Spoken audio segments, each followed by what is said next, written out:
J'ai grandi pas loin d'ici, dans le 3e arrondissement, où les rêves se font endormis. Une fois debout, on n'a plus le temps. Mon père gagnait sa vie à l'usine de Camaro, pareil comme son père avant lui, même qui posait le même morceau.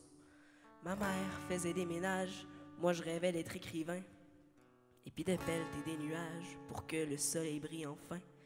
Mais j'étais si mauvais à l'école que je pensais pas que j'y arriverais. J'étais pas de ceux qu'on traitait de bol, même quand je donnais tout ce que j'avais. Mais il y avait Monsieur Désilet, un prof fin et disponible, qui m'avait pris sous son aile, croyait en mon talent subtil. Dommage, ça n'allait rien changer. Je coulerais le test du ministère. Lundi, j'enverrais mon CV à l'usine de mon père.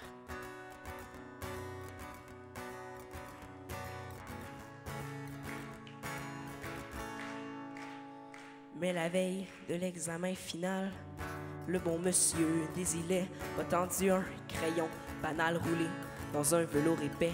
Et puis, tout en fixant ma main, il a dit « Ce crayon-là, il est magique.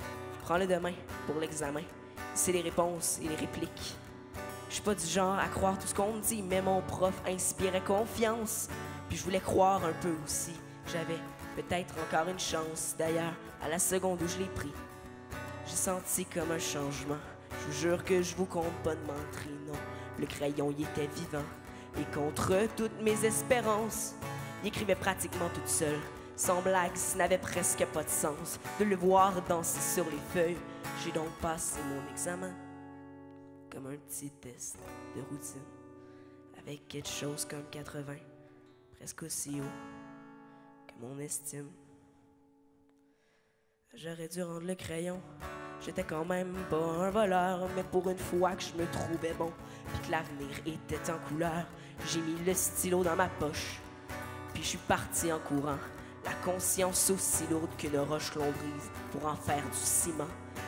Et au fil des années, je suis devenu l'auteur que j'espérais.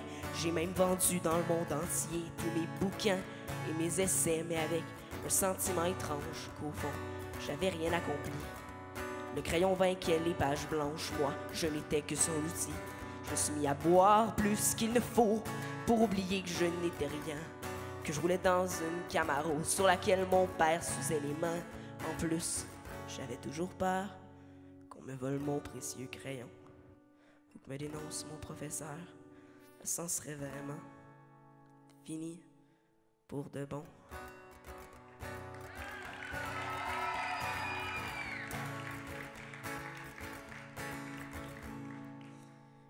Il m'a retrouvé hier soir à une séance de dédicace. Tout autour de ses yeux noirs, le temps avait laissé sa trace. Je lui devais mon succès et des excuses comme de raison. J'ai dit « Monsieur Désilet, vous venez chercher votre crayon. » Il m'a souri tristement en me disant « T'as toujours pas compris. Il est dans ta tête ton grand talent. Le stylo venait de chez Uniprix. Laisse-moi te regarder maintenant. Je suis si fier de toi. Il n'y a pas un seul de tes romans que j'ai pas lu au moins 3 fois. Moi, je me suis levé d'un coup, j'en croyais juste pas mes oreilles. J'ai pris mon vieux prof par le cou, la vérité me donnait des ailes, tellement qu'en arrivant chez moi, j'ai jeté le stylo par la fenêtre. La lumière brillait sur les toits et les mots dansaient dans ma tête. J'ai pas fermé l'œil de la nuit, non, j'ai écrit sans m'arrêter. Le nombre de feuilles que j'ai noircies, je pourrais même pas les compter. Ça raconte l'histoire d'un petit gars qui a tellement pas confiance en lui, qui trouve plus facile de croire qu'un crayon peut faire de la magie. Car dans le 3e arrondissement, les rêves ne volent pas très haut, on les laisse traîner sur un banc devant l'usine de Camaro.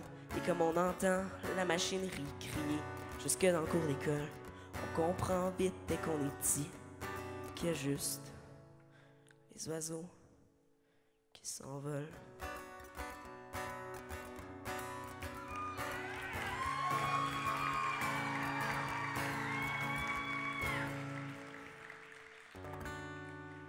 Merci beaucoup.